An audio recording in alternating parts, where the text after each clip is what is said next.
Hello and welcome to the Last Word on Spurs. We hope you're all keeping very, very safe and well. Probably anything in relation to anything Tottenham Hotspur right now. If you're listening to the show for the first time, you can find us on iTunes, we're on Spotify, across all major audio platforms. We are, of course, on Twitter at Last Word on Spurs and Facebook and Instagram too. And it's the show that we didn't want to do, that maybe some of us feared, and we're going to have to get right into this.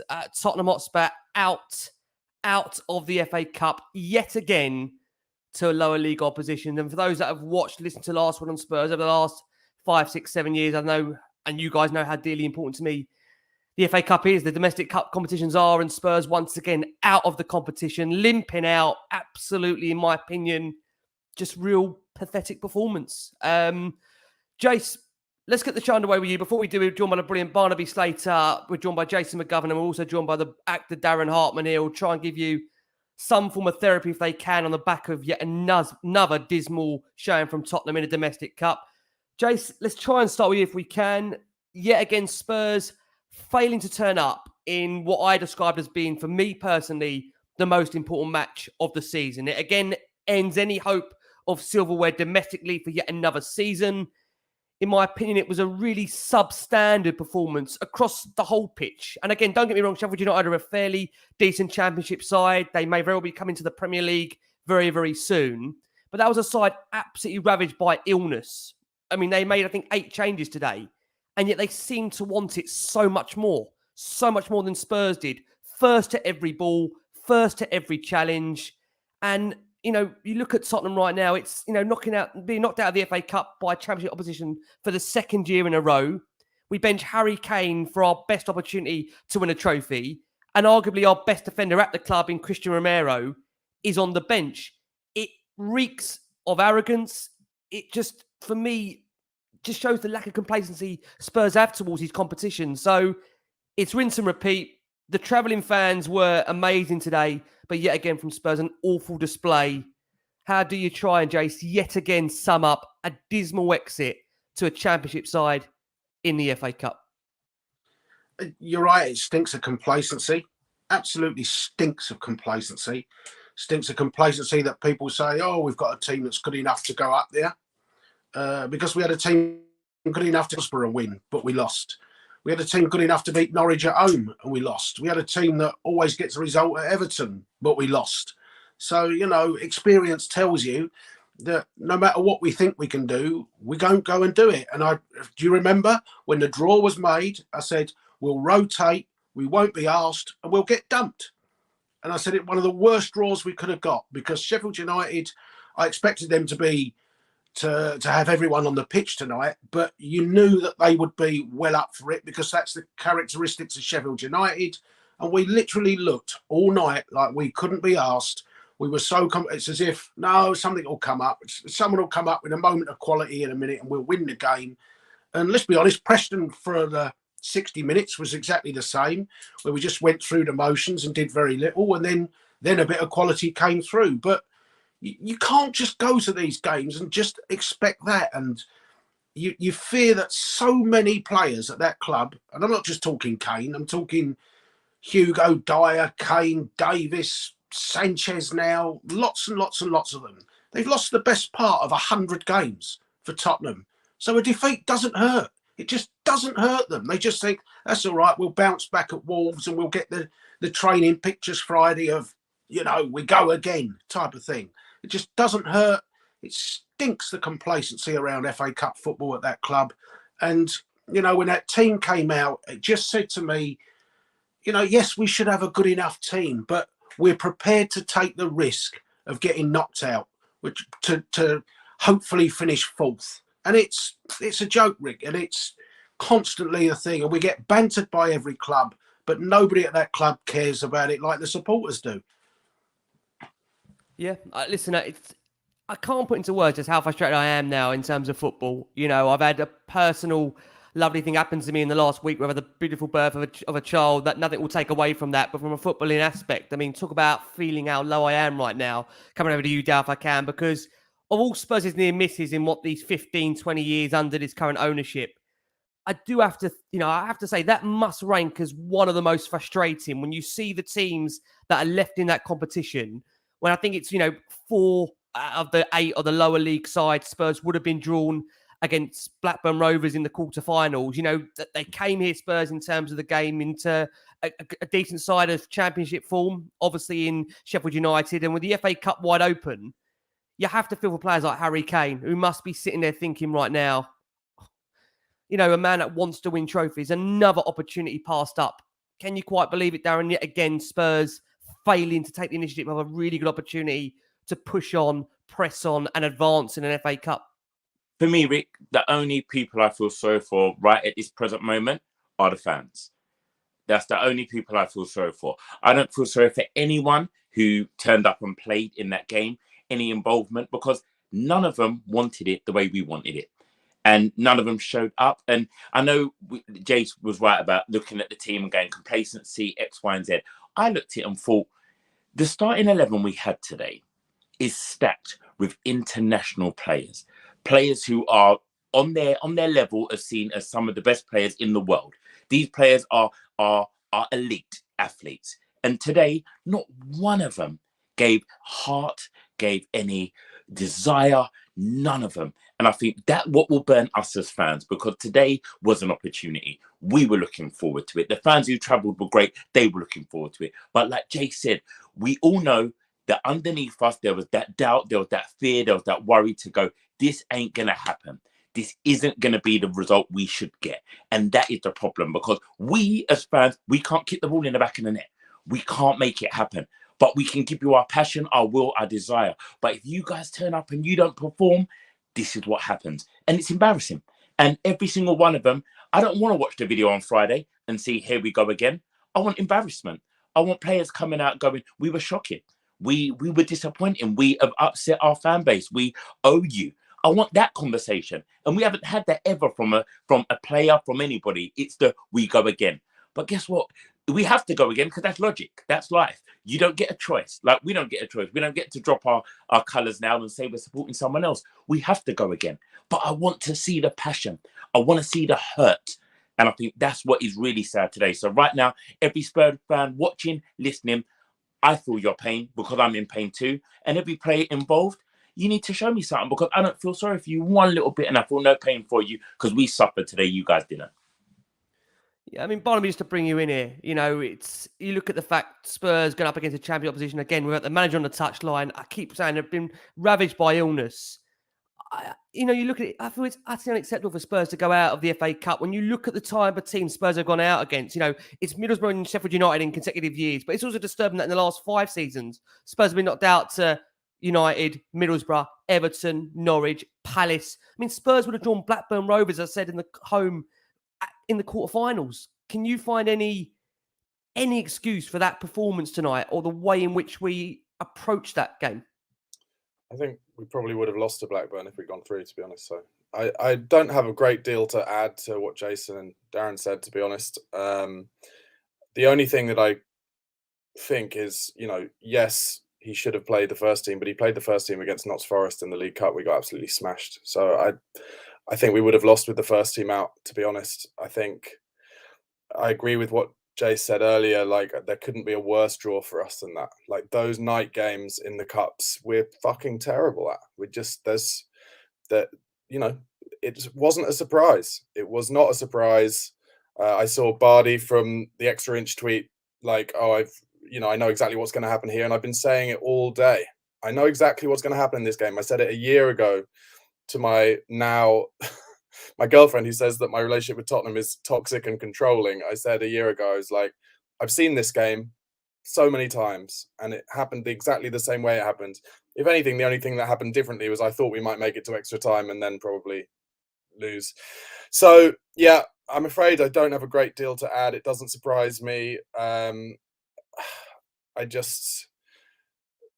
loath to slag off Spurs players as a rule, but you can't pick in a game like that Davinson Sanchez. You can't, because he will constantly lose the ball for you. And if you want to play these automations and the tactics that Conte wants to play, which is to play those patterns to then have a player on the right side of your defence who literally cannot do it is stupid. And the other person, I'm afraid, that I was shouting at the TV all night is Sonny, because in a game like that, he's an incredible instinctive player, but anytime he has to think about what he's going to do, he cannot do it. His touch isn't great if he's got to touch a high ball down, but in a game like that where you're not going to have many instinctive chances, I just wouldn't pick him. And I know we all pretty much think Lucas Moura isn't good enough for this side, but at least we kind of knew, and he did make some runs and take on some people and whatever. But just shocking, mate. I don't really have much to add. That's it, really. Jace, you know what? I mean, we are going to come on to Stellini's comments shortly, but before we do, you know, when you look again, I just can't get away from the fact Sheffield United, they made 8 changes, and they looked hungrier and played better. They just played better than us. And you know what? I honestly do think, you know, how anyone can sit there and justify that lineup Spurs put out, and we will come on to that in a second. For me, the minute I saw that team, Jason, I don't know what you thought. For me, I thought we picked the wrong team. And the players that we did pick were simply dreadful. You know, it is one win in 33 years at Bramall Lane. But I just want to ask you, Jason, you know, a year to the day that since that Middlesbrough defeat, what has really changed? Has anything changed? It just feels like a different year, but the same old. Is that how you also feel, Jace, about it? I know, Jace, you don't want to talk, mate. We might have to unmute you, though. Sorry. I know it's painful. Sorry, mate. Absolutely. No. I mean, the annoyance is that we've played 8 reserves or 8 backup players, if you like. I think a kid on his debut that was head and shoulders the best player on the pitch all night. But, you know, their goalkeeper has not really made a save all night. We've barely got behind them. We got behind them once in the second half where Perisic smashed across the face a goal that I thought, you know, who are you aiming for? And we got him once when Richarlison smashed it over in the first half. But that's it. You know, if they score with the odd breakaway and it goes in when their goalkeeper's made 5 or 6 top draw saves and we've peppered their goal, that's one thing. That kind of happens in football. But to go there and not really produce a decent chance all night long, it's just woeful. And it was exact replica of Middlesbrough last year, except that one came into extra time, where we barely created a thing at Middlesbrough either. And we barely created it against Norwich after taking an early lead. I think, didn't Jan score that night in about the 9th minute? And we tried to hang on for 90 minutes against Norwich, who'd left Pookie and people like that out.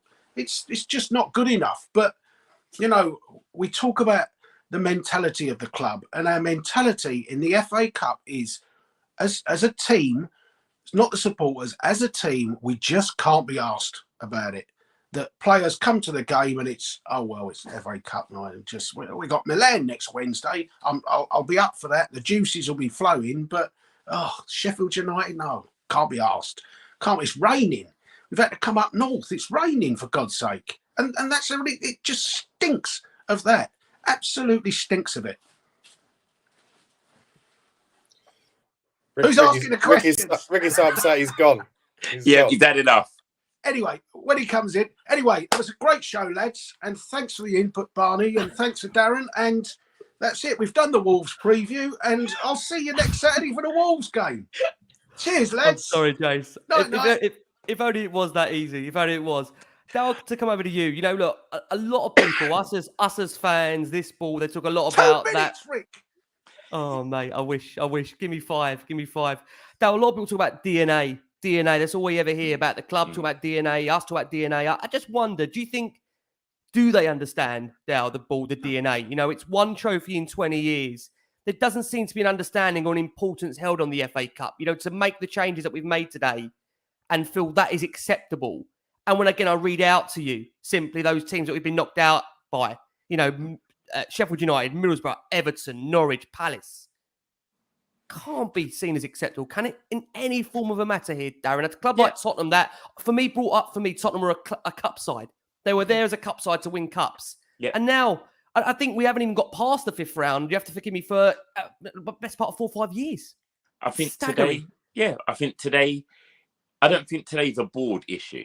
Today is very much the players have to own this one, Rick. I don't think we can look at what the board's ambition is and what the vision is of the DNA of the club, and if the idea of the board is that that's not the priority, the 11 men on that pitch should have done the job today. It's as simple as that.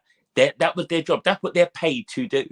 They're paid to turn up. And Jason's exactly right. A lot of them turn up like, oh, I don't really want to be. I'm thinking about Milan, or I'm thinking about Wolves. And there was an attitude of all 11. And that's the thing. I know that we had a few players highlighted there about Sanchez and Son. And to be honest with you, I could continue and just name them all. And that's the thing about today. It wasn't that one person made a mistake, like we all feared that Davinson Sanchez would make a mistake. And we go, that's why we don't play him. And that was the reason. Son had the one golden opportunity and he blazes it over. That's why he's frustrating us. This was everybody, man for man, the whole 11. Everybody was way below par, didn't give it what it needed to. The heart wasn't there, the passion. So if we talk about DNA, they've got to look at that DNA. What was the DNA of that 11 today? What was the idea? What was the plan? What was the message? Because there was a game to be won. Sheffield United quite clearly were there to be beaten. They had a weakened side themselves. They were trying to get through, but they played the cup tie. And I think that's the thing that I was disappointed about. They knew that was a cup tie and they threw everything at it. They had a game plan and they implemented it and they got the result they deserved. We turned up and it was, oh, there should be a foregone conclusion here. We should automatically go through. Nothing is that given in life. And it was, that's why it's frustrating at the fan base. And that's why I say all my sympathy and all my care and my concern is with the fans today, because we're all suffering and these players are going to do, as Jay's quite rightly said, that video is going to wind me up on Friday of here we go again. We're back together. We're ready to go. That's going to wind me up because right now I don't want to see it. Don't want to see it. Ricky, can I jump in quickly? Go on. Sorry. I'm not, as you know, like I'm not anti-Conte. I'm not particularly anti-Conte's style of football as much as a lot of other fans are. But what I will say is the style of football of Conte and to a greater degree Mourinho so suits teams we play in games like this. It's like when we're willing to give a team of 8 reserve players at Sheffield United the ball and say, "Oh, play it around as much as you want because we're just going to try and draw you on." Well, we're actually playing away in a night game at a team where like it's their fucking cup final, so it draws the atmosphere on, and that's why I would say like people, a lot of the corner of the Spurs fan base or Twitter are so anti the idea of Pochettino coming back. Now, what I'd say to you, do you remember that game at home against Wickham under Pochettino in the cup? And we were 2-0 down, 3-1 down. It ended up being 5-4 or 4-3 or something. And I'm sure that day we were all having kittens, but at least it was a fucking laugh. Jesus Christ. Like, at least we were going at it. And what I'd say is just on nights like this, I'm like, I'd take him back in a fucking heartbeat because at least he got us playing. Even if we lost games, and we did, we lost to United and Chelsea in semi-finals and a final where he played Sonny at wing back and whatever. But at least we were going for it. We were properly going for it. And you have to say, I think Conte is a great manager, but is he, I would take Pochettino back. And it's nights like this that makes me think that, because we might still have lost tonight, but we'd have made some fucking chances. We'd had some shots. I think that's it, isn't it? It's just, it's hard to disagree with a lot of the frustration there. You can't disagree with that. I was going to say, even with the team, why risk it? But that's the team he picks. Yes, there should be enough quality. But when we think there should be enough quality, Sonny's barely scored in any games. Richarlison scored in one game and Moura hasn't kicked a ball. So, there's no confidence. There's no fluidity. There's no, they look 3 good names written down on a piece of paper. But the fact is, none of them look like they could get a game for Crystal Palace at the moment. They look all 3 look like Andre Ayew at the moment, don't they? Let's be honest. Is that the problem though, Jace? You look at tonight, there was a real lack of heart, desire, just mentality about that lineup when it came out. Mentality, mate. You're going to get wins here and there, but ultimately the concern you have is that when you take 2 or 3 of the genuine decent players out of the 11, the whole thing crumbles, doesn't it? The whole thing crumbles. It does, but let's be honest. I was annoyed at the team because I thought, no, go and win the tie and then rest them, take them off, particularly when you can make 5 subs or whatever. It's not a big problem. But, let's be honest, when Harry came on, apart from his header at the end, did he even touch the ball? At what stage did Harry look like, fucking hell, we need me to get off my backside and really grab this? Just went through the motions, didn't he? I don't remember Kulusevski touching the ball more than once when he came on. And what on earth was the point of ever signing Dan Juma? Because, I mean, I don't know what he's done wrong between Preston and now, but so, you know, you have to say those players coming on. Porro, we bought for 45 million.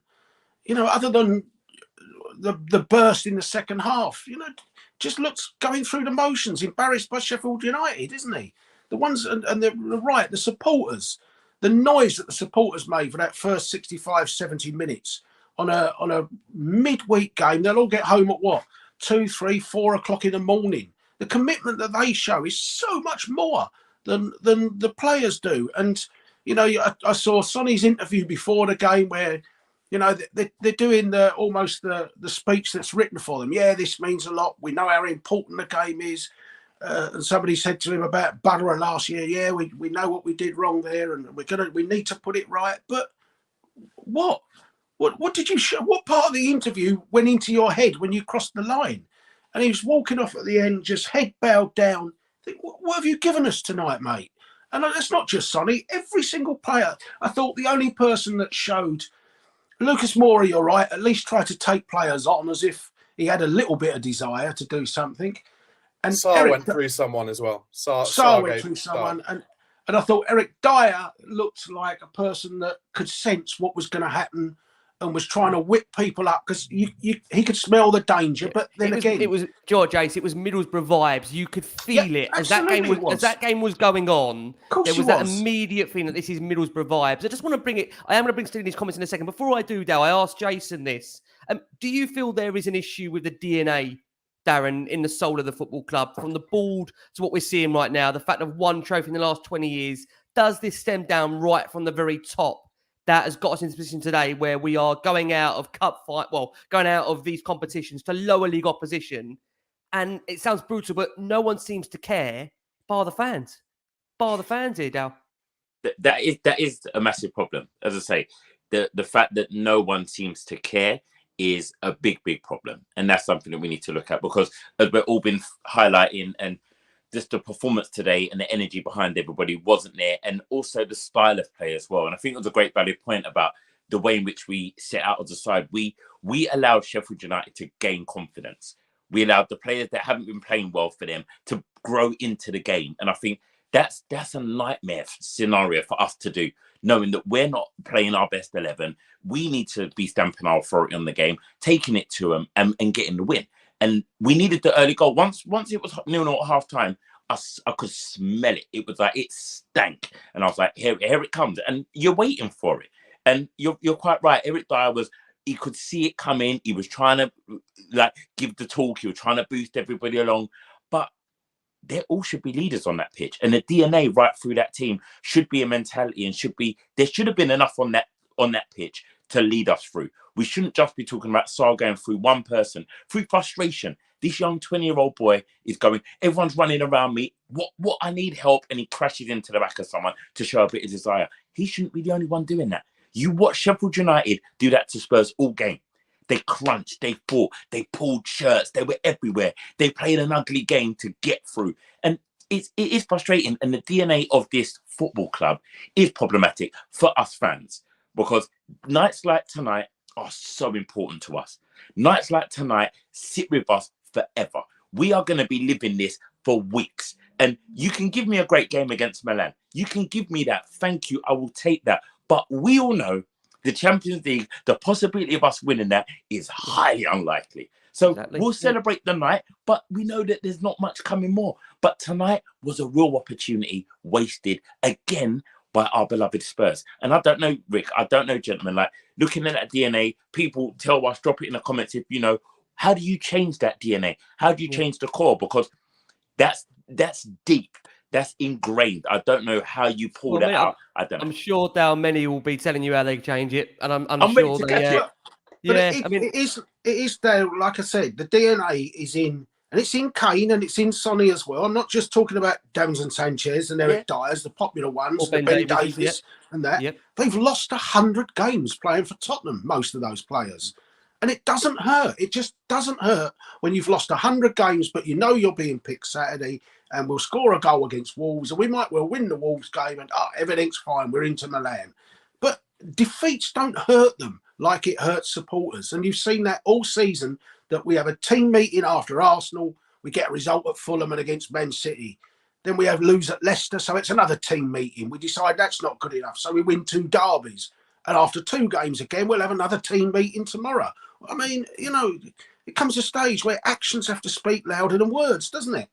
The only thing that's been consistent is us being inconsistent. Yeah, spot on. That is the massive problem. Barnaby, I just want to bring in Christian Stellini's comments that he's given to the press here, fresh off the press. He says, I think the team we picked today was fine. The energy was the problem. If it's not the same as the opponent, you're going to struggle. We play with Lucas, Richarlison and Sonny. I think that should be good enough. Is that not the problem there? Well, listen, I don't know what you think, Barnaby. How do you take that initial set of comments from Stellini? Do you have a problem with those? And the manner of how he spoke? You cut out with your question, but I heard the comments. I mean, I think it goes back to what I said. Is like, well, Stellini and Conte are the ones who are in charge of the tactics. That mean we start every single match by saying to the opposition, go for it, play football, do your thing, come at us. And in games like that, where it's a free hit for the opposition and their fans are up and everything, that's never going to work. And the irony is, like, you started talking about the Champions League and stuff. Actually, we've probably got way more chance of getting to the final of the Champions League than we do of the domestic cup competitions, because when we play the bigger clubs with the better players, our players are more up for it and our tactics suit it better. That's why we beat Man City all the time, in fact, is because they come at us and it's a free hit for us. So I'd argue we probably, in a bonkers way, and ironically, I actually said this back in the year, early on in the year that we got to the final, but if we could get past Milan, which I actually think will be really hard because we're expected to probably take the ball, get the ball down and have loads of attacks, and Milan will just pick us off. But if we were to get past them, I'd actually want us to get a really hard draw, because I can't handle these games we're supposed to win and we just get turned over all the time. In terms of Stellini's comments, yeah, just what I said, really. He's probably right. The energy wasn't there, but if you play a tactic and a formation where you're literally just asking the opposition to gain confidence all the time and play, the reserve team, they just made us look wank. Like, they were so much better than us. There's really nowhere to go. It was horrible. And like I said, to say that team was good enough, yes, on paper, the Son of last year, the Richarlison of Everton and Brazil in the World Cup, and Lucas Moura of Ajax, yeah, that side. But none of those 3 players are playing for Tottenham. I mean, fairness to Lucas Moura, it's his first start for what, all season, or I think it might even be his first start of the season. But none of those 3 players are anywhere near the confidence levels and the fluidity levels and the understanding levels that you need. So they're 3 big names, but the fact is, like I say, you're picking 3 Andre Ayew's. That's it. You're picking Andre Ayew, Shane Long, and what, and God knows who, and that's what you'll get. It is, honestly, I've got to say, doing a show like this, and again, credit to these wonderful guys that have come on here, because they have to come on straight after, fresh off the bat, and try and analyse and review what we've just witnessed. You can tell even we're struggling for words here. JBP says here on the screen, no cynistic play with so many changes. Cheers to the panel for setting up tonight after that hot mess. Stellini did say we have to apologise to the fans. Today there were 5,000 here to watch our performance, and we apologise because it was a big missed opportunity. Again, I have to just echo what I said at the start here, that, the away fans are always the constant throughout this football club, that are always there.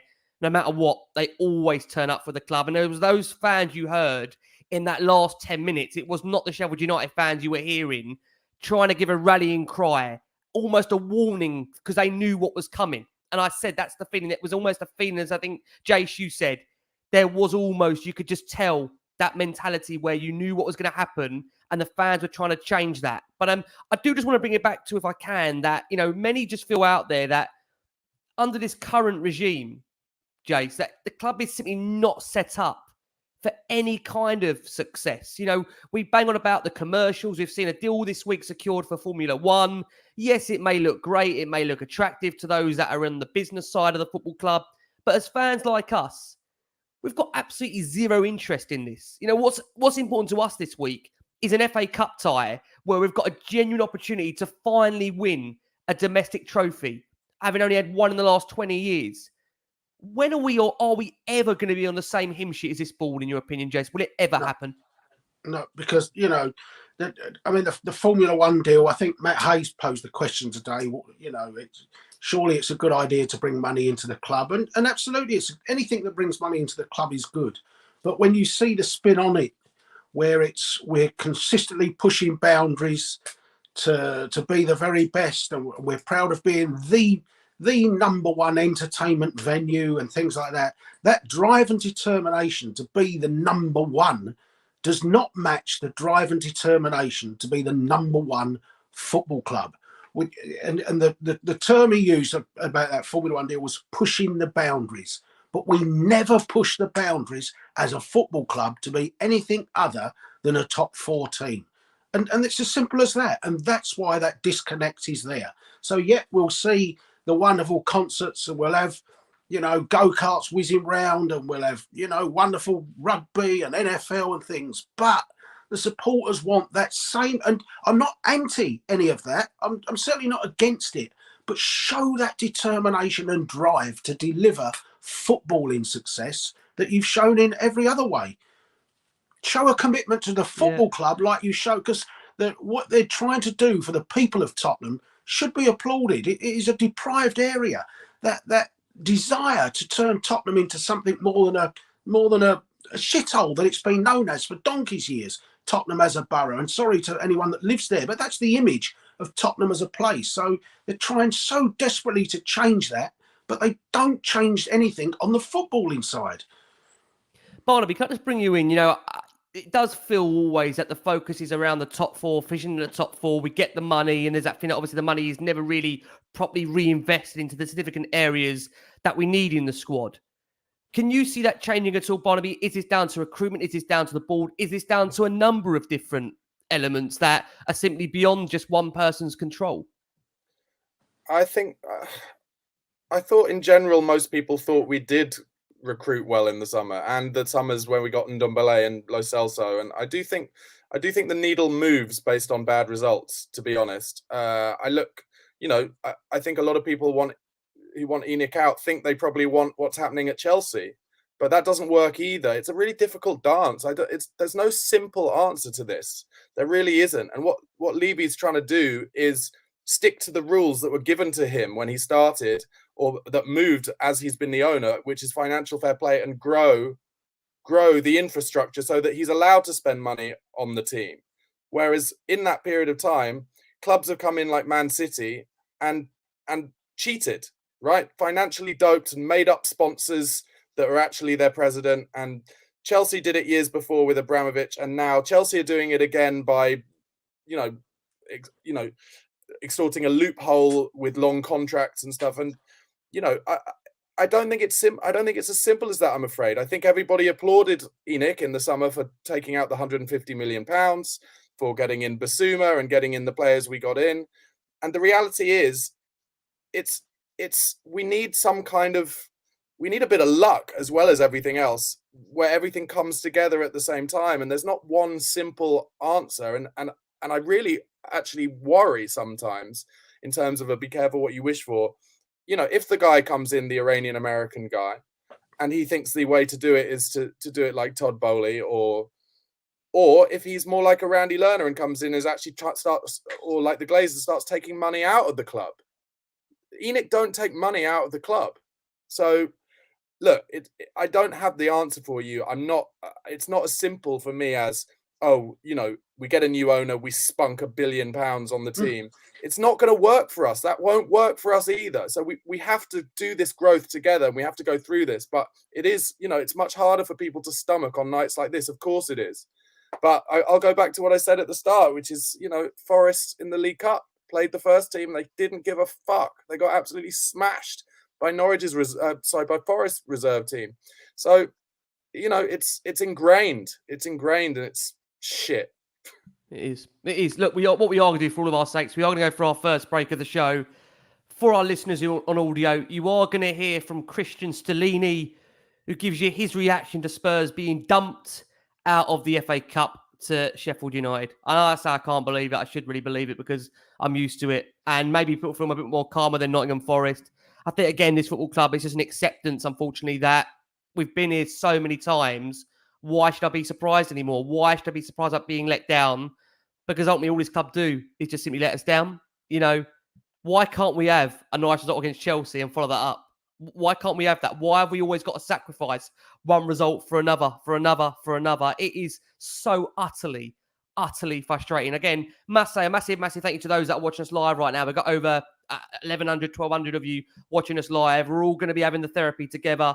And what we always try and do on Last Word on Spurs is bring in some of the listener views, their statements. We have had over 70 come into tonight, so I will try and blend these in a second. But before I do, just those stats from the game, of course, the 1-0 to Sheffield United. Spurs did amass 17 shots to Sheffield United 7, 4 on target for Tottenham, and in respect, 1 for Sheffield United being the goal of the game. Typical, isn't it, really? A couple of yellow cards for Sheffield United there, 1 in favour of Spurs. I mean, you could argue there was a horrendous challenge that we'll come on to from a Sheffield United player that could have easily maybe seen a red had there been VAR in review. Spurs shading it on possession, but being quite honest with you on the night, anybody watching that performance, no one could honestly quite feel that we would have been good enough to go through. That's just my opinion. Nikki at Highland Spurs says, I have no issue with rotating the team and resting key players. The drop-off in quality is eye-watering, but more worrying is the drop-off in effort and commitment. We have players who know they are reserves and play like it. And again, just to Nikki's point there, can't get away from the fact that I think, again, you look at Spurs' lineup tonight, you know, these are similar players that have featured in that defeat under Pochettino to Colchester. The likes, of course, of Eric Dyer, Davinson Sanchez. You know, you go through that team, it's a real shame. Real shame. You look at players there that simply Spurs have not done enough over the course of the last 7 or 8 years to really refresh and reinvest that squad. Jessica May says, I feel sick. The inconsistency is horrific for us as fans. We're fed up. Welford81 says, should have started the best 11 and then taken them off when we was in total control. Surely a team desperate to win a trophy simply does that. Jamie Marsh says, I'm livid. When are we going to take these cups seriously? I feel when that lineup was announced, it was a mishmash of a selection. Son woeful yet again, and not one decent effort on goal all night. Rupert Branning says, £250 for a ticket, train and hotel. I have no words. And Rupert, like I say, just one of the travelling fans there. Look, guys, I could read out 70, 80 of these statements. But again, thanks so much for getting in touch. We always try and read out a flavour. And it's one of those nights where, unfortunately, once again, as a fan base, we feel everybody's pain. We really do. The topic of tonight, which was obviously stirring a lot, was the lineup. If I can come around to you, Dow, on this. So going into the game, Spurs made 6 changes. Lucas Moura made his first start since November. So Jace, he did start, obviously, before this evening, actually, in the Champions League against Marseille. Harry Kane was rested. Emerson Royale missed out with a small knock, but is expected to be fit for this weekend's trip to Wolves. In defence, Davinson Sanchez came in alongside Eric Dyer and Ben Davies, with Christian Romero getting a rest on the bench. Pedro Porro and Ivan Perisic, therefore, added the fresh legs on the flanks at wing-back. And again, we expect, as I said, Emerson to be back at the weekend. A minor knee injury is what we understand cited to be the problem. Højbjerg and Pat Matassar made up Spurs' midfield. Meanwhile, Son, Heung-min and Richarlison played alongside Lucas Moura. And I said with Moura, his first start since that Champions League win over Marseille on November the 1st. He played very few minutes before that. I think, again, slightly odd, Dow, that we didn't see Dan Zuma, given how Spurs seemed to move heaven and earth to get him after hijacking him from Everton. Give me your thoughts on that team at the moment, Dow. I want to bring you in about Harry Kane and a question on Harry. But when you saw the team, did that fill you with less confidence before we kicked off?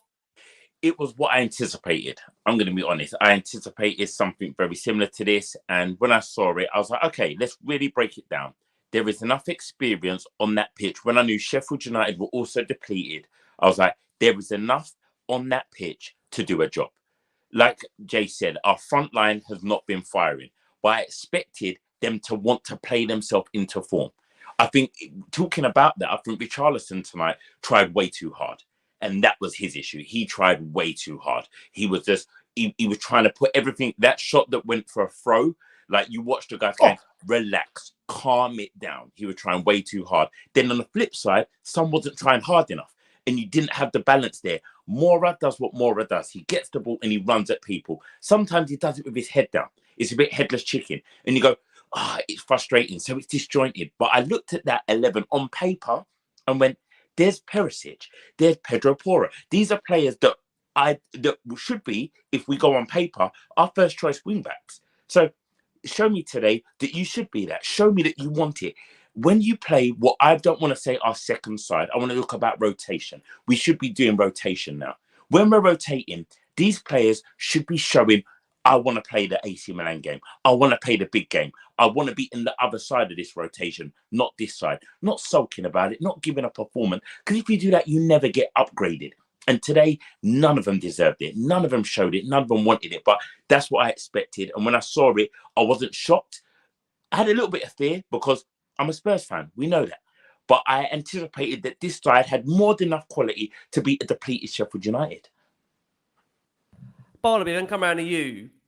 Stellini has discussed Harry Kane's non-selection to some degree. I say that because Kane was taking his spot on the bench alongside Danjuma and Kulusevski. Now, I think at the time when obviously we got the lineup, many were maybe really, really confused that Kane wouldn't be starting, given in some people's eyes, not everybody's eyes, this is the biggest game of Spurs this season. Richarlison got a third consecutive start. We then leave our best defender, Romero, on the bench. The reason why I've saved this part of it to you is because Stellini has come out and said that in relation to Harry Kane, that on not picking him, it's not a regret. We also have to look at the medium period, and we have many games. Harry played a lot, one time with a fever and another with a problem. It's not about Harry. He was ill 1 week ago, a throat problem, and he didn't train some days. For that reason, we decided to keep Harry on the bench. Does that give him more of a weight of an excuse to not start Harry tonight, or are you in favour of Harry starting from the bench for this game?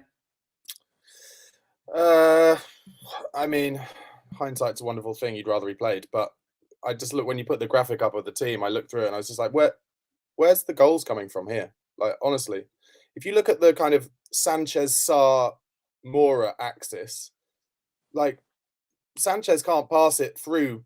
You know, all he's going to do is give it to Porro or Sarr or go back the other way, right? With Moura, you know exactly what you're going to get. He's going to take some players on, he's going to beat some players, and then he's going to make the wrong decision, as he always done, except for one night. And thank you very much, Lucas, for that. And then in terms of the wing backs, well, Perisic has created a lot of goals this year, but they're crosses. And that's for Kane, really, isn't it? Because he's good in the air. Richarlison is quite good in the air, but we didn't make Richarlison any chances tonight at all. Like he had, like you said, the shot that went off for a throw-in nearly, and then I guess the shot in the first half. But what I'd say about that is that came from a mistake from them. What our team tried to do tonight was not give away any goals, hope that they made a mistake, get a goal, and then the game opens up and maybe we get a second or a third on the break. Now, that maybe works in the Premier League sometimes, more often than not, I guess, this season, because we're just about in fourth place. But in those games, you're calling them on. You're calling the atmosphere on. That's exactly what happened. I don't know. You guys, who are the other guys on the show, where are the goals coming from in this team? Like, you look at it. There are no goals coming from this team, especially this season with Son. Nothing. Jace, can you answer that? Jace, come in there. What are you doing? Well, I mean, I look at it and I think not just where's the goals, where's the performances coming from? Because Porro's only his second game, but so you can say hasn't done it in a Spurs shirt yet, but it's one game. Perisic from open play hasn't actually been that great. A hell of a lot of set piece goals and things like that from his quality in set pieces, but actually storming, beating his man, getting a crossing, not a lot as there. And then that front three, when was Sonny's last brilliant Tottenham performance? Has Richarlison put one in since Marseille, which was October, and Moura's it's got to be a year ago, I think, when we beat Norwich at home. He played quite well in that game. When was that? Last February, March, something like that.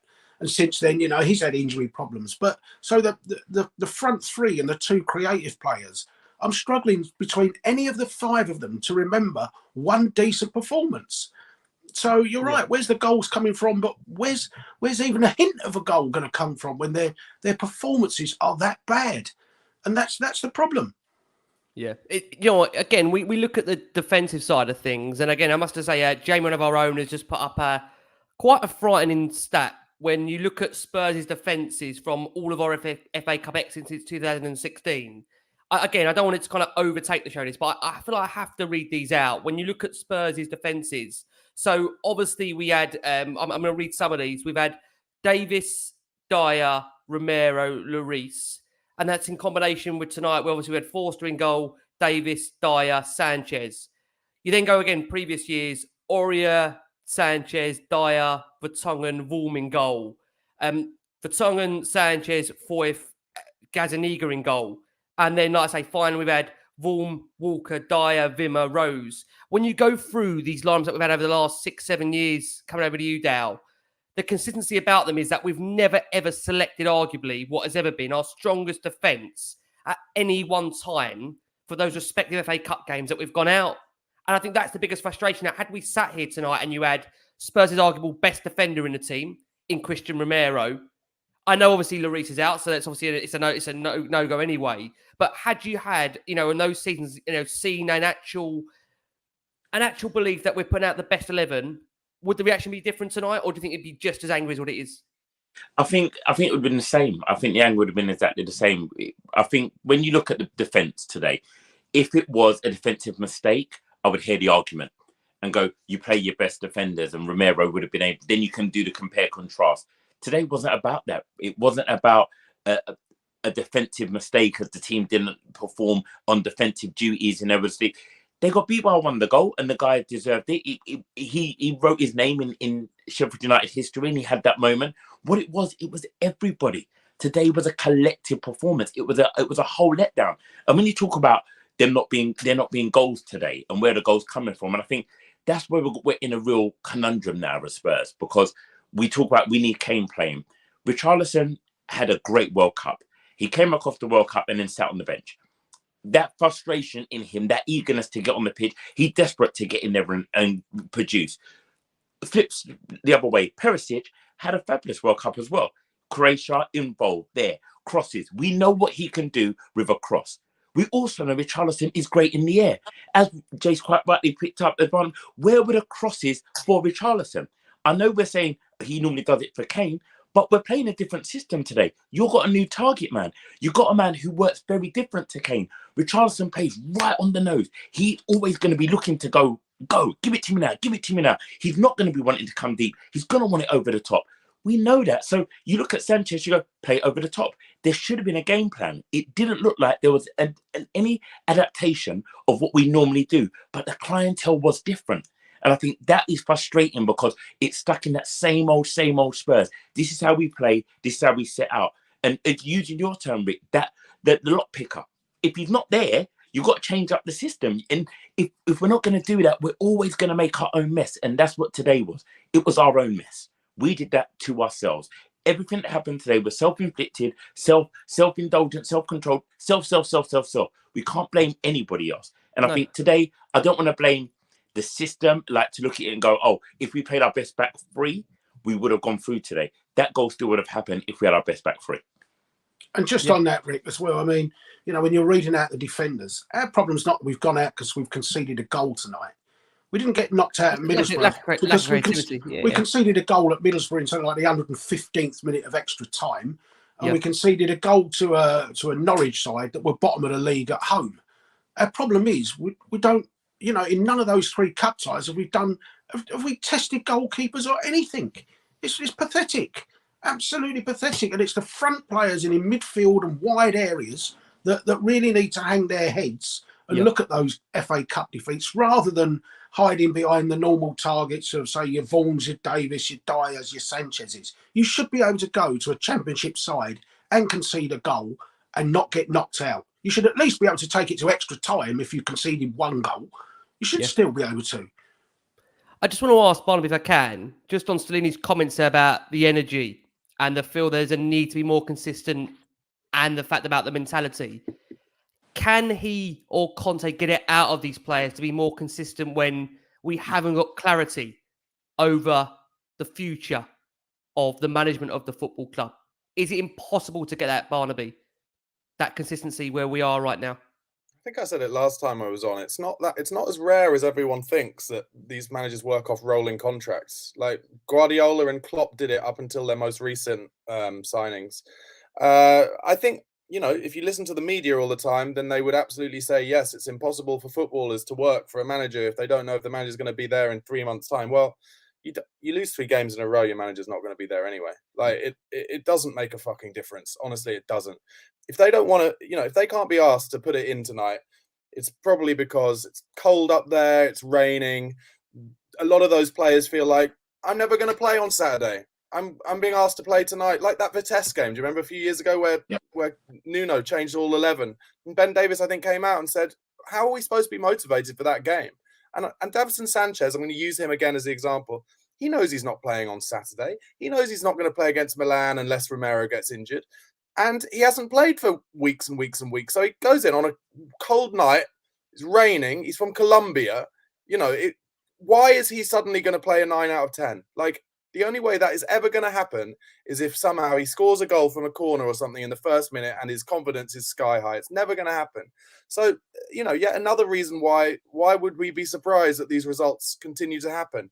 But in terms of the Conte thing, I think it's really easy to come up with those things and say that's why it might be, but it's not that. It's really not that, and it's not ENIC. It's the players and the way it happened, and it's and it'll happen again. It'll keep happening again. What I was thinking actually while you were talking is Conte won the cup at Chelsea, and I'm sure he did a lot of rotating at Chelsea, and obviously Chelsea will have had a stronger squad than us. But what they also had was Eden Hazard in his peak, like his absolute peak. And so when things were going wrong, he had creativity. He also had players like Pedro. They had creativity. We don't have any Eriksen-esque creativity, and we did not know how lucky we were. Like, we all love Eriksen, and then a lot of people slagged him off in the last year because he was running down his contract. Well, he deserved to run down his contract because he didn't win anything at Spurs, and he's way too good for us. Now, we haven't replaced him, and we need to start buying players who can pick locks of defenses, right? Because as Jay said, I think it was, or Daz said, like, there are too many occasions like this where we do not score goals. We do not threaten.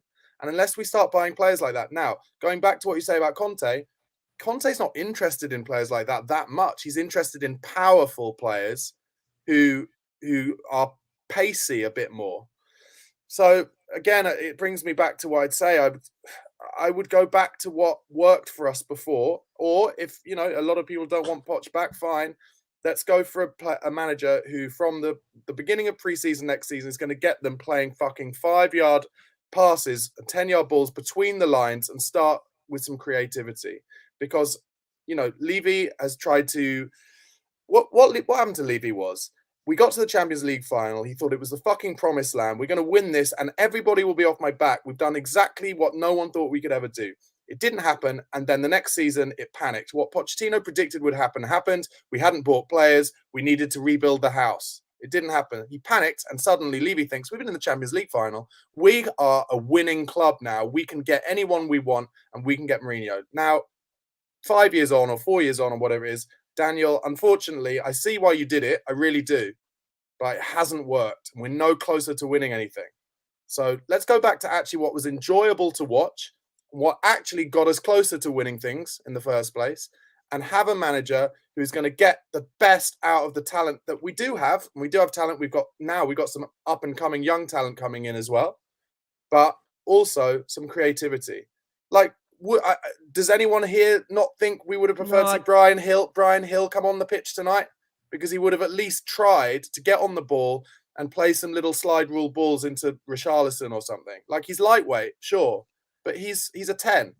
I don't know. That's my thoughts. Barnaby, I can't disagree with a lot of what you said there. I look at some of those players tonight. Richarlison, to me, looks just absolutely so frustrated. I mean, he did run the channels tonight, run the lines, but he looks so devoid on confidence. The same as Basuma looked before he picked up this injury. The same as Sonny has looked this season in terms of just looking not himself. I fail to believe this is just down to players being off form. I do think it's deeper. I do think it's a coaching issue. I don't think it helps, regardless of what people say, that you've got a manager's contract that is hanging in the balance that we've yet seen any commitment to. And in the times, no disrespect to Antonio, when he hasn't been here, with Stellini in charge, the club have seemed to show a bit more of an attacking, vibrant threat. Obviously, I makes a joke me saying that tonight because of the lack of creativity that we've had tonight. But, we've seen against West Ham, against City, against Chelsea, Spurs have been able to, at times of games, I don't know if you agree, Jace, been at times of games, been able to be a little bit more expansive than what we've seen previously. But look, I'm not going to put us all through the game. I just need to talk about, well, one incident. I think very lucky Perisic went down after a heavy challenge from Baldock. There was a potential leg breaker there. There was no VAR. It may have been a very different game had VAR been involved and looked at that because it was a really, really bad tackle. But the goal itself, I mean, it's just Jace coming over to you then, Dow. It's utterly dreadful defending from Spurs. And Dyer's been able to drift past some lackluster challenges to fire past Forster. Now, many will look at this and think this is a wonderful goal, the Ricky Villiers-esque. It really isn't.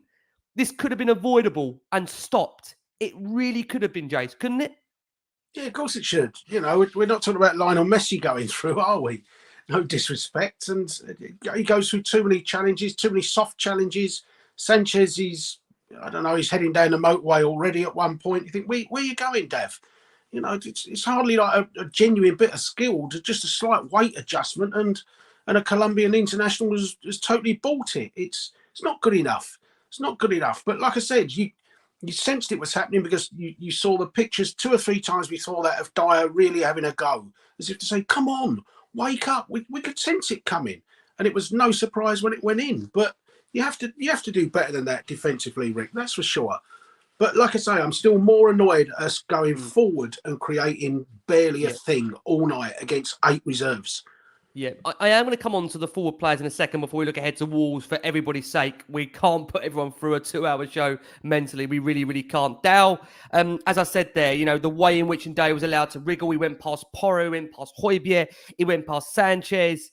And the problem is, as Jay said earlier, I think Barnaby alluded to it, that you could feel this moment was coming in the game. Spurs simply hadn't done enough from a creative aspect to show you and have belief and confidence that they were going to score. And the longer that game went on, it wasn't the thing that Spurs were going to score. It was that feeling that they're going to concede. And it had Middlesbrough vibes written all over it. And the goal itself, as so many of Spurs this season, was so avoidable, wasn't it, Dal? Yeah, so avoidable. And we all felt it. We all saw it coming. It's shocking, and it's Spurs. And I think, listen to what everyone's saying today. There's a lot of course, there's anger, there's frustration. We're all annoyed. We're all disappointed. And I think one thing that I keep stressing today is that I feel sorry for the fans and not the players today.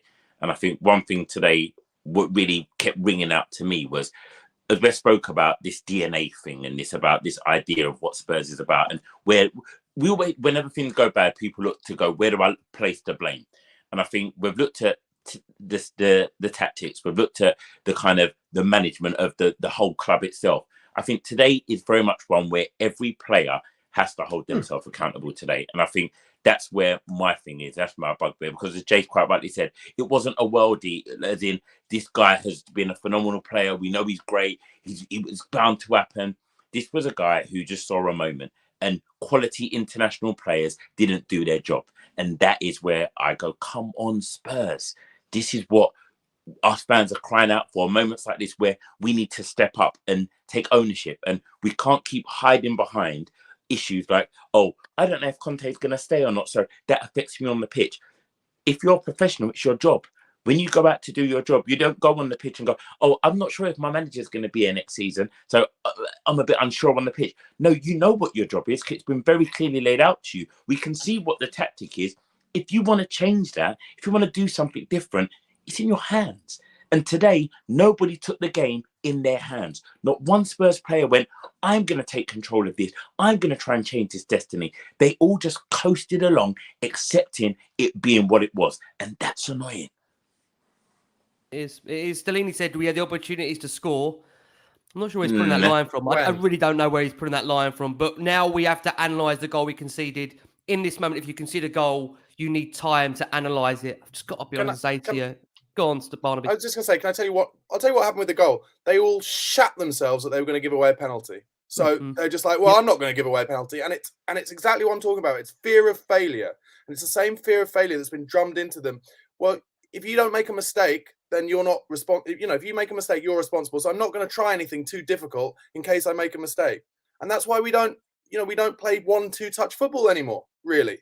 Because our manager isn't like Pochettino was, just using him as the example, where it's like, you have to be brave. You have to be brave on the ball. You have to be brave to make chances, because you have to take that risk that you play a pass that the crowd are going to groan at. because it gets intercepted. None of that from us. None of that. And it's the same in the defensive third. So afraid to give away a penalty, they don't get close to the man. It's, all right, you glide through and maybe let it in. That's exactly what happened. It's fucking awful. It's past the buck, isn't it? It's like Porro, no, Højbjerg will get him, and Højbjerg, no, Sanchez will get him. And everyone just expecting somebody else to do the job that they're supposed to do. And that air of complacency, like, do you know what? Even if he goes past 4 people, he won't have the quality from Sheffield United to put it in the net. So, you know, he'll scuff it wide or something like that, and we'll just get on. And it's that. It just stinks of complacency the whole time. I mean, Spurs made a number of subs during that game. We had Skip and Kulusevski come on for Sarr and Mora. Obviously, Harry Kane came on just before that. What led to Harry Kane's substitution was a shot from Richarlison that went towards the corner flag. Dale, can I start with you? Because the corner flag. I mean, it ended up being in the kind to him.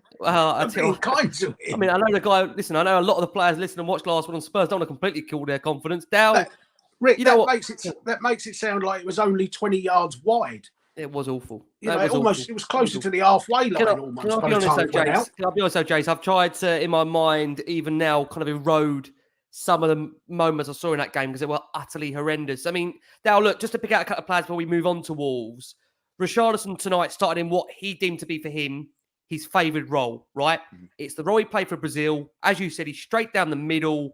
And you really feel that for him being played straight down the middle, he was going to be a lot more comfortable and content rather than being shifted out on the wide flank, which clearly he doesn't feel like he wants to do or has to do because it ultimately for him is his favoured position. Now, tonight, really, I will say that he was lacking severe service. He was running the channels, but ultimately, whenever he did get hold of the ball down, he just simply couldn't hold on to it. So is this a player that has simply joined a club that he's, unfortunately for him, too big? But then look at the fact he plays for one of the best teams in the world in Brazil. Mm-hmm. He scores a goal that we could have won the Puskas Award. Or is it the way he's being asked to play? I think there are different elements in this. And I think one thing is we are a team that is, when we talk about our attacking presence, it focuses on Harry Kane. Our attacking play right now relies on Harry Kane. And a lot of players, as Jace quite rightly said about passing the buck, when it comes to the attacking side, the buck is passed to Kane. If Kane gets it, then I'll run.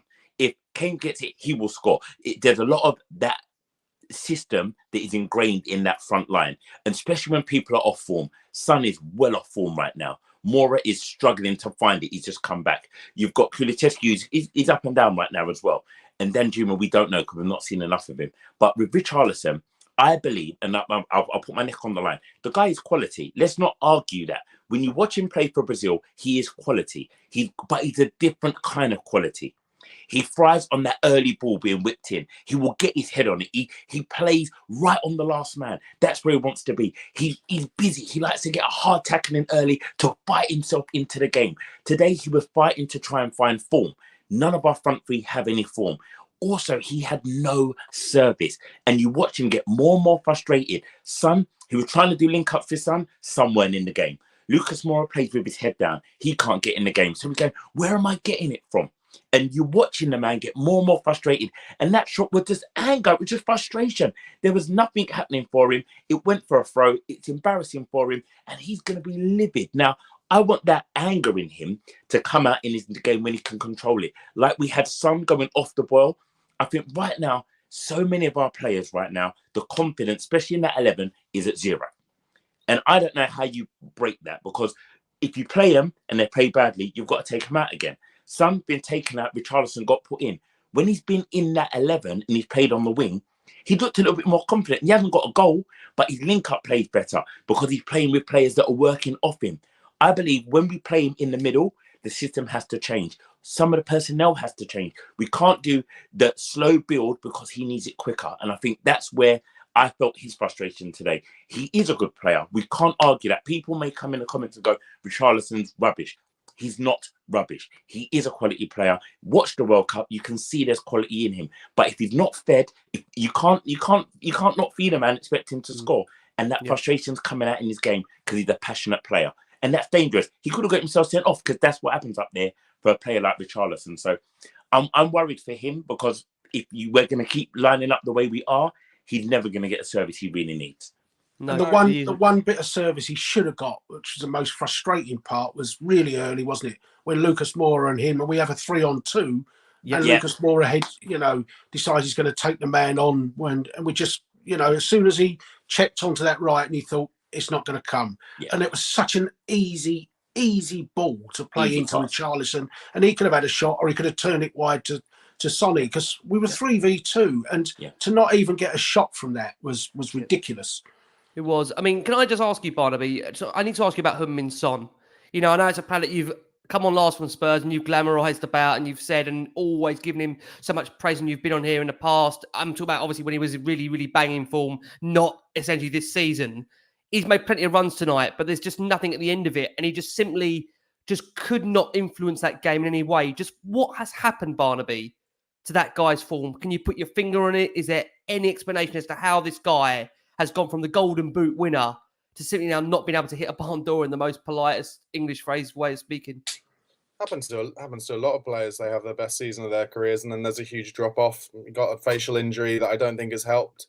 And just like I said, the way that we are currently playing doesn't suit him. Like, he's getting far too much time on the ball in a weird way. And what I mean by that is on the ball with defenses in front of him. It's not his game. It's really not his game. It's about instinctive breaks and Kane laying him in and stuff. And I just want to go back to what Daz was saying before. He was so spot on in what he just said. It's like Kane is pretty much the only player in the world who is a 9 and a 10. And therefore, Tottenham play with a 9 and a 10. And Son has benefited from that in the last few years. And with Richarlison playing up front today, he needed Kulusevski on the pitch for the whole game because he's the only one who's going to feed him in from a wide position. Moura is going to do exactly what he did, beat some players and then fuck up at the end. And Sonny is in that patch of form, and he's never going to lay it into Richarlison either. The other thing I'd say is Richarlison never really played as a 9 for Everton. He played wide left for Everton with Calvert-Lewin up front. And so what I think about Richarlison now is absolutely keep playing him in the first team, starting again against Wolves and against Milan.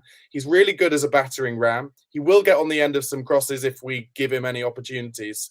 And he creates space for Kane to play that 9 and 10 and for Kulusevski. Son, then, perfect to come on when the legs are tired, in the opposition. That's why that's been working the last few games, as well as the fact that it should not be forgotten they're the worst West Ham and Chelsea teams that have ever come to Spurs. So let's not kid ourselves and say we've been playing really good attacking football and making loads of chances, because we have not at all. We've just come up against 2 dross teams.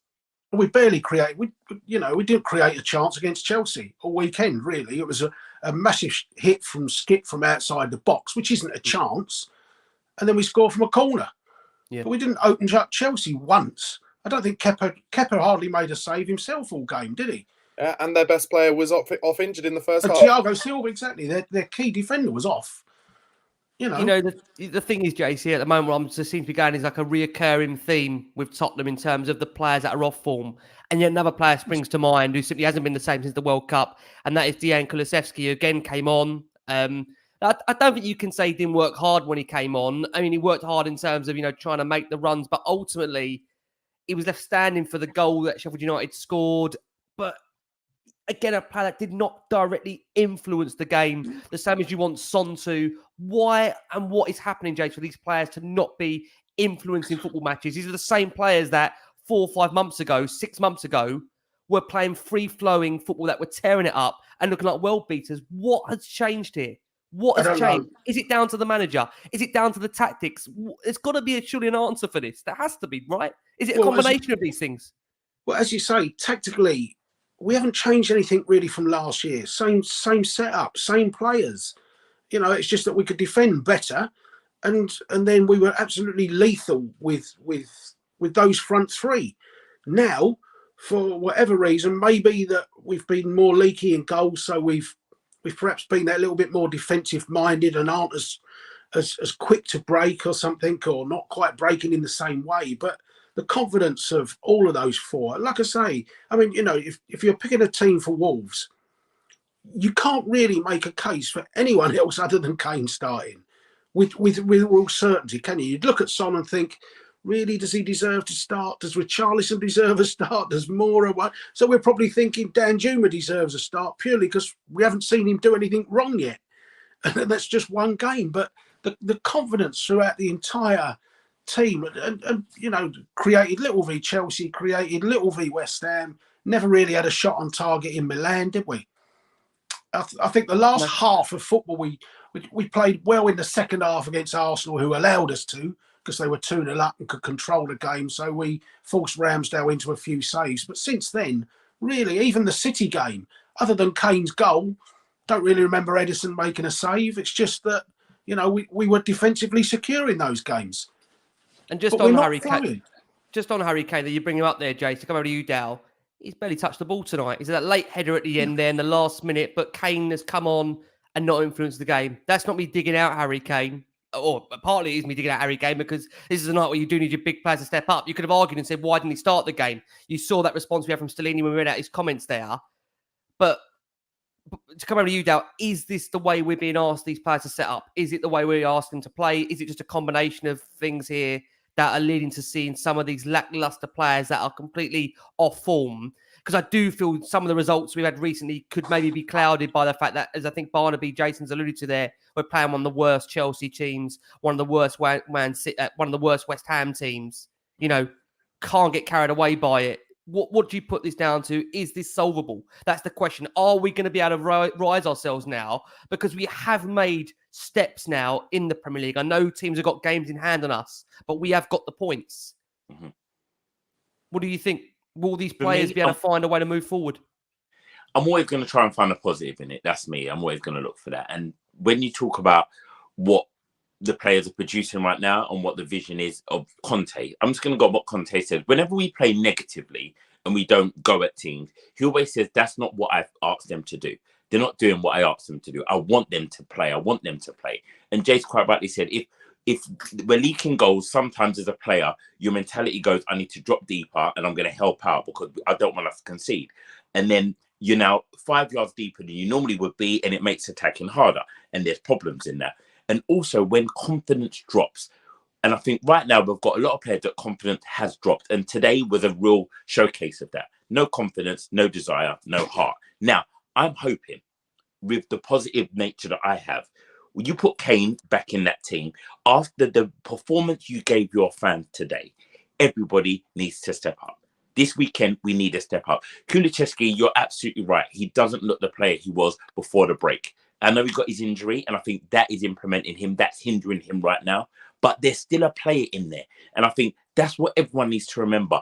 If you guys are the players that we believe in you and believe that you are, show it now. Business is business. Let's get to work. Today, no one showed up at the office. Nobody showed up. We can't look at tactically. Nobody showed up. We have a game at the weekend, which we now have to show up. And as we say, we're building to this Milan game. As Barnaby said, suddenly we get into the Champions League and everyone wants it. Now, everyone's got to want every game. We've got to see the heart and desire. And I think that's where you find the performance. And I think people get it mistaken when you go, oh, I need a goal. You get a goal through confidence. If you put yourself out there, if you're willing to take a chance, take a risk, that's how you play yourself into form. You don't just wait for an accidental one off your bum. You've got to really go out there and put yourself in position. I think none of them did that today. None of them are doing that. And that's why the ones who are not in form, as Jay quite rightly said, who do you pick at the weekend? You pick Kane, and then you go and it do to the rest of them because any of the choices are not playing great. So I hope that people are listening. You said the guys watch the show. Hopefully they're hearing, we love you. Love us back. Love us back with a passionate performance. That's what we want. Love us back with some passion. I mean, it says it all, doesn't it? We were screaming for Dan Juba maybe to start. Some people were, bearing in mind we tried to... Well, the way we moved heaven and earth to get the guy on a hijack, didn't even start the game. He came on, couldn't make a difference. As we've named with some of those players there, the likes of Kulusevski, the likes of Richarlison, the likes of Harry, just something not good enough. We are going to go for our final break of the show. For our listeners on audio, we're joined by the brilliant Barnaby Slater, the superb Jason McGovern, and the ever positive and trying to keep us going, the brilliant Darren Hartman here at the Darren Hartman. Guys, we are going to look ahead to Wolves. We are going to look ahead to Wolves to come. Wolves have been beaten tonight 2-0 by Liverpool. And given Liverpool struggles this season, I don't know whether you feel how much that changes things going into the weekend. Wolves currently sitting in the league 15th at the moment. Still, you'd say just hovering around that battle of relegation. Barnaby, games come thick and fast. This one's coming at us now at a time when we need the players to raise themselves. Even I feel like I'm saying that. Here we go again. I'm not saying that, but will these players be able to pick themselves up for Wolves to come at the weekend? No idea.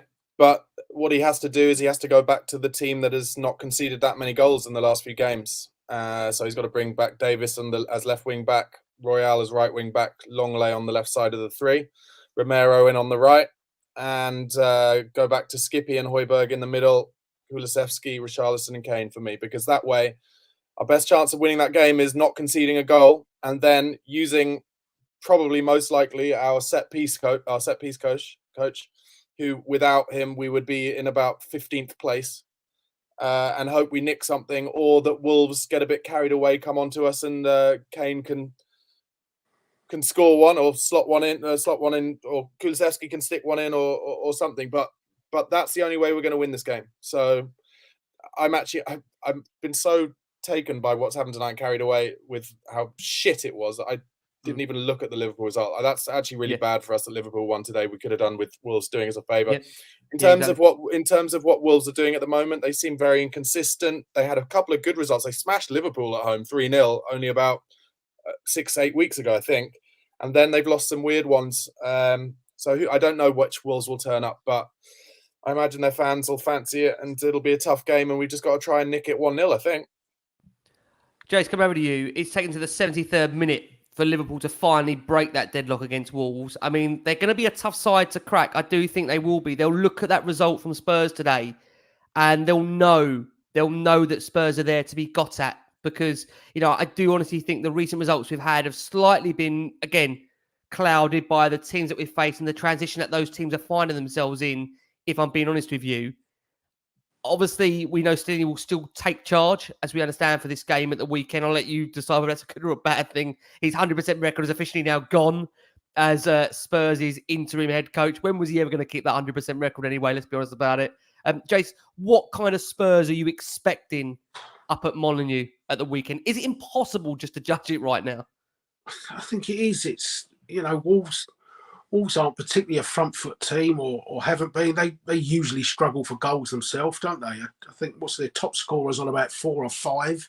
Usually it's a Neves bit of magic from midfield or something, where he suddenly whacks one in, or a good set piece or something. It was a pretty dire game at Tottenham, wasn't it? Earlier this season, when it was a set piece winner for Kane, but not a lot in it. Wolves are inconsistent. Tottenham are inconsistent. Will we be flat? I just want Jose Sarr to be man of the match. That's all I want. And if Jose Sarr is man of the match, I'll take whatever happens from that point on. But we cannot keep being this side that with an XG. I mean, I hate that XG stat, but we're an XG of 0.4, and I mean, like tonight, our XG. Look, it's not even a goal. Sheffield United away with 8 reserves. We haven't even got an XG of 1.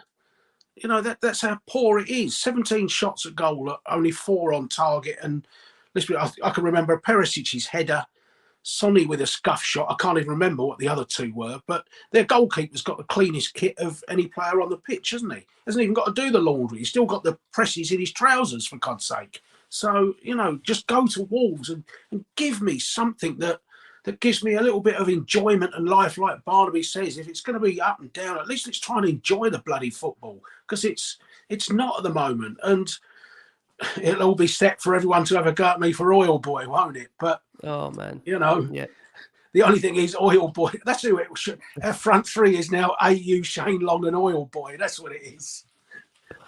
Before I do get predictions down, I come over to you. Look, you're back with us for AC Milan. It does feel that we're entering now a really season-defining period. Tonight was a season-defining game, in my opinion. It's, for me, the biggest game of our season, that we could have actually gone on and won a cup, and we haven't done so. So when you take into account what we've got next to come in Wolves, and then it's AC Milan, I just wonder, Dale, how much that next game for us, Wolves, affects the mentality ahead of AC Milan, where I think if you do lose to Wolves, I dread to feel what that feeling's going to be like inside that stadium for AC Milan. Look, our fans are magnificent. They're always going to back the team. They're always going to be the 11th man, as we've seen tonight and heard tonight from the wonderful fan base. But how important is this, Dow, in terms of the context of what we've got else to come? Right now, it doesn't feel like much, but we have got a Champions League round of 16 second leg just around the corner. Is it imperative we get this result against Wolves at the weekend? I think the most imperative thing right now is a performance.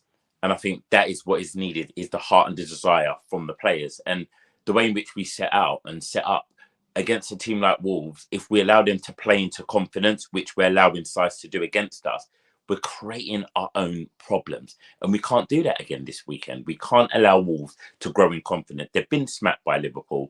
They've had struggles the last 3 games. Someone put up the stat of who they've lost to and stuff. And it's a game that we should be winning.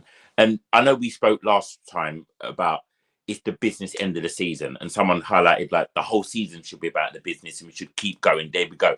You can see last 3 games, Liverpool, they drew. Fulham lost. Bournemouth at home. Like these are teams that, when you look at the results they're getting against these sides, it's inconsistent. There's no real form there. They're 15th in the league. They haven't got a real striker there. However, as other sides will say about us, they will look forward to the Spurs game when they're playing like this. Because we're the doctor, we're the medicine, we're the cure for their inconsistency, we're the result that they can get. They can nick something. Because of how we're playing, we let them grow in confidence. And I think what we really need to see from our Spurs this weekend is we need to go early. We need a goal early. Early doors, let's get a goal. And I think our fans, thankfully, are, I'll say, some of the best fans in the world. When we're vocal and we're going for it, you can hear us and feel us no matter where we are. And I think if they get an early goal at the weekend, we will be right up there. And then when we get to Wednesday, when I'm back with you for the Champions League, the house will be rocking. And who knows what can happen. But we need to see passion in the performance from the boys. That's what we need. Just don't give me it's a tough place to go. I would never been there. We've been there. We think we've been there 6 times since they came back. 4 Premier League games and a cup tie. We haven't lost yet. I think we've won 4 and drawn 1. There that goes. No, but there. What I mean, don't give me this bollocks that you get from. Oh, it's a tough place to go. It's not. Look at it up on the bloody map. Follow it on your GPS. Go there and win like you usually do. It's no tougher than anywhere. If you're a side that have ambitions and aspirations of finishing in the top 4, which, can I be honest with you, on a night like tonight, very quickly, I look at tonight and think, what is the purpose of getting into the top 4 anyway when we can't win the Champions League? And yet, for me, tonight are defined by the biggest games of the season in the FA Cup, and we go out the Cup. And honestly, I just feel so deflated. I think many people expect me to come here and be a lot more angry than I was against Forest. Can I be honest with you, I just think I've accepted that nothing's going to really change. I think I'm just mentally at a point now where the screaming, the ranting, the raving, the shouting, as much as it might have been attractive to me to do that, it doesn't really change anything. And I'm mentally broken from this football club. That's what it does to you. It just breaks you. But yeah, like a toxic relationship, Barnaby says, we always come back for more. Dal, let's get your prediction, mate, ahead of Molineux. What are you going to go for? I'm never going to ever back us to lose. I can't do it. It's not in my DNA to back us to lose. So I'm going to go 1-0 win. It's an ugly 1-0 win. And Kane will get it. King Kane will get the goal. It'll be an ugly one. And it will serve no growth in performance. I'd love to get more, but I'm saying it's going to be an ugly 1-0 win. Yeah. I mean, I'm going to finish with Jace. Barnaby, to come over to you. Mate, look, you've got something amazing going on right now in terms of a project that I want to obviously give a mention to. But I don't know whether you can kind of raise my hopes here that you can give me something to look forward to, because right now, I just feel like this season is done. And we've got a Champions League round of 16 second leg to come. We are sitting in the top 4, I think 3 or 4 points clear at the moment. I know, granted, Newcastle got a couple of games in hand. They've just lost a cup final. Can you give me any optimism what's to come, that there is still aspects of the season worth fighting for right now? It's hard to feel positive at the moment. I think, I like I said earlier, I think if we get through past Milan, I would like us to play I'd like us to play City, frankly, over 2 legs, and maybe go on a little surprise run in that. You said we've got no chance in the Champions League. Well, I'd argue that the final of the Champions League is the last final we are in. We haven't been in a cup final FA Cup final since 1991. So, maybe those big games suit us a bit more, but under Conte, he's not really renowned for 2 games a week football. So if we go out of it next Wednesday, it's probably as fucking shit as it sounds. It's probably our best chance to get in the top 4 because then he'll have 1 game a week, and he's good at that. So it's the recurring circle, and I wouldn't deem that to be positive right at the moment. So I just say I'm going to go with my prediction, same as Dow, 1-0 against Wolves, and then bring on the Milan game. Let's see what happens. Make it a good atmosphere. It's bizarre, isn't it, Barnaby? You know, the best chance of being in the Champions League is to be knocked out of the Champions League. Yeah, but mad, isn't it? That's I'm afraid that's the reality of it, and you know, there are plenty of clubs who would love to be having, you know, plenty of fans and plenty of clubs who'd be loving to have that conversation. But you know, we are a big club now. We have grown to this point, and it does get frustrating. But hopefully, at some point, something will give. We say we're a big club. You know, the one trophy in 20 years will always be alluding to that fact. It's so frustrating. Barnaby, very quickly, you do have, like I say, a wonderful project on at the moment. Before we close it with Jace, do you just want to give a... this might cheer people up, actually. How can people win money? This might make yes, people mate. Just very quickly, because there's enough. I can barely even get positive about my own life at the moment. But go to Football Penalty Gamble on YouTube or Instagram, TikTok or Twitter. And if you fancy having a go at beating me and nicking my money, I am a goalkeeper. And if you score 5 penalties past me, I'll give you £100. So follow it, and you can watch other people have a go. And I do little, hopefully slightly humorous commentary to it as well. So check it out at Football Penalty Gamble, and I appreciate you giving me the chance to give it a plug. Cheers, Ricky. Always, mate, always. Thank you so much, Barnaby. Thanks for the level-headedness on a night where, quite frankly, I felt this could go completely out of control. Jace, you was with me, mate, for Middlesbrough. A year later, you're with me again. Has anything changed apart from the fact I've had a kid and I'm more tired now than what I was another year back? I don't know what's changed. I mean, honestly, do you think, Jace, there's still enough for you to be excited about this season? Right now, I don't know if you feel the same as me. I feel completely broken that there's nothing. I can't even get excited for Wolves or even think about AC Milan next week. Will that change in these next few days for you? I don't know if excitement's the word. I don't think excitement's the word all season. But you know, there's a possibility that the club. I would say there's a big possibility the club can achieve what the club deems to be success. But there's no chance of what the fans deem to be success. I think that's the best way to put it. How sad is that? I think if the club finish 4th, they will be absolutely delighted. And that's the sad part of it. But, you know, more importantly, Rick, you know, it's been a tough night, but we should focus on your news this week because you have become a father for the 2nd time.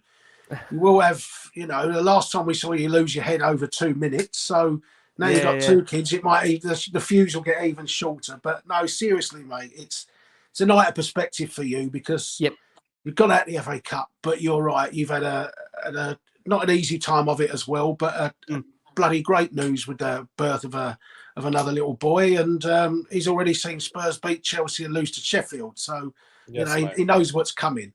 Bet you regret calling him Christian Stellini. That's the best news of the week, mate. That news for you is better than beating Chelsea and West Ham as well. So absolutely, and to Naz as well, Nazir, and so good for you, boy. Yeah, thank you so much, mate. Look, again, it's hard to say this right now. You know, football, like all of us, you know, we have life outside of football, but football does unfortunately take over a huge part of our lives. And Tottenham will always be that constant. You know, we have sleepless nights for those that have got kids out there, but there'll be sleepless nights for those that will wake up tomorrow and think, oh, Tottenham. And how many times we think, oh, Tottenham. But football always produces yet another game, another moment, another opportunity. But we go again. Yeah. But the biggest opportunity has gone. I think that's the big frustrating. That the biggest opportunity Spurs did have to win a trophy is gone. But look, Wolves to come at the weekend. We're going to have to somehow dust ourselves down. And as Dow and Jay say it, go again, which right now does not feel possible, but we will be. So we will be back with you on Saturday evening. Let's see what Spurs bring us. But look, can I just say there's been over 1,400 of you watching us live here. Thank you so much for all of your incredible support, your love for Last Word on Spurs. It has been a night of therapy. I know you'll be back with us. You've always been, like I say, with us throughout the thick and the thin of the last 4, 5, 6 years of doing Last Word on Spurs. Thank you for your support. Thank you for keeping it real. Hopefully, like I say, you appreciate the honesty. We don't, like I say, nothing is off limits here. We try and be honest as we can. Disappointing night for anybody. How anybody can be happy to go out this cup bemuses me. It was a genuine chance to win a trophy. Yet again, that's off the list, and we'll see what Spurs come up against Wolves on Saturday. But from the wonderful Barnaby Slater, from the brilliant Jason McGovern, from the superb Darren Hartman, we've been the last word on Spurs. Guys, keep safe, keep well. Oh, as always, come on you Spurs.